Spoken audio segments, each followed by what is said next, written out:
By Faisal Islam, political editor. The British nuclear industry is activating plans to relocate some nuclear material and components around Europe, Sky News understands. The move comes in anticipation of a failure to replace the UK's existing trading arrangements with Europe and the globe before Britain leaves the EU in March 2019. Executives are now planning for potential legal barriers to the highly controlled movement of nuclear parts and materials into and out of the United Kingdom after Brexit.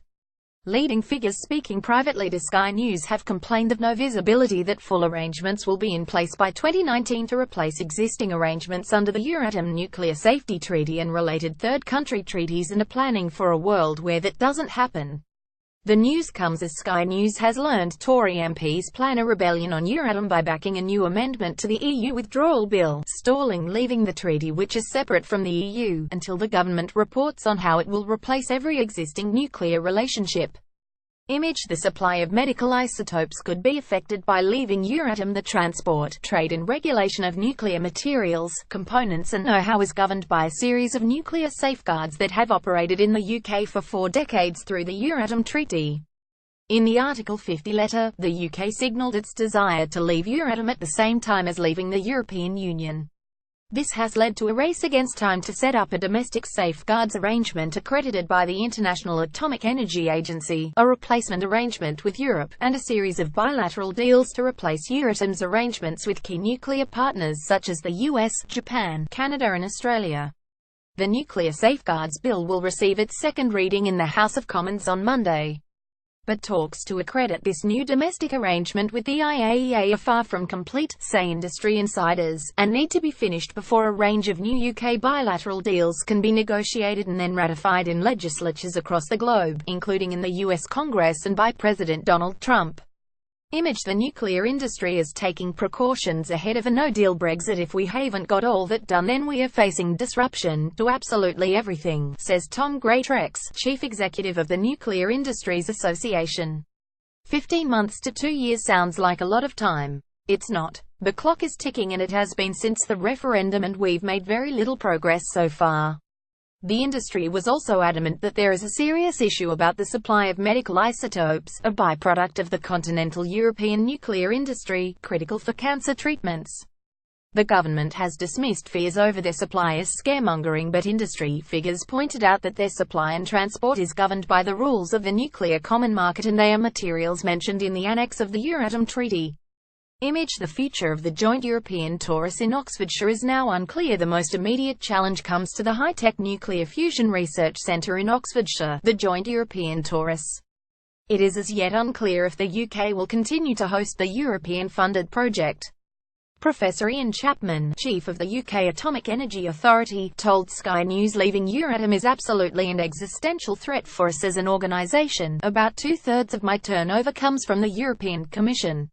So we have to find a resolution so we can continue to do the world-class cutting-edge science that we do here. More widely, however, the industry has directly communicated its fears about the slow pace of talks to replace current arrangements. Video: EU Brexit negotiators stern warning. EDF Energy, the country's biggest generator of nuclear energy, is warning that a failure to be able to source components could lead to extended outages at its power stations. The company's outgoing chief executive Vincent de Rivers is believed to have told Brexit Secretary David Davis at a Chevening Business Summit that the people of Britain did not vote to leave Euratom and that he should consult lawyers to find a way to stay in the treaty. Multiple senior sources in the industry warn that though they have had reassuring words from officials, they yet to see a coherent plan, and nor have they been informed whether Mrs May's commitment to a transition deal in the Florence speech extends to the Euratom Treaty. A transition deal is required sooner rather than later, EDF Energy told a House of Lords committee last month. At the same event, Meena Gulshan, the Deputy Chief Inspector of the Office of Nuclear Regulation, which will take over nuclear safeguarding, said domestic replication of all Euratom's functions by March 2019 would be highly challenging. Video: Theresa May's speech on Brexit in full in its half-year results. Urenco, the partly state-owned uranium enrichment company, reported the UK's withdrawal from Euratom also presents significant risks, and Urenco is developing business continuity plans with the aim of mitigating some of the potential risks to the company. An amendment on Euratom to the EU withdrawal bill tabled by Conservative former Minister Ed Vaisley and Labour's Rachel Reeves will be published on Monday. It will prevent the use of delegated powers until the Commons and the Lords votes for a published government strategy to replace protections, safeguards, research and trading arrangements which will lapse as a result of the UK's withdrawal from membership of the European Atomic Energy Community.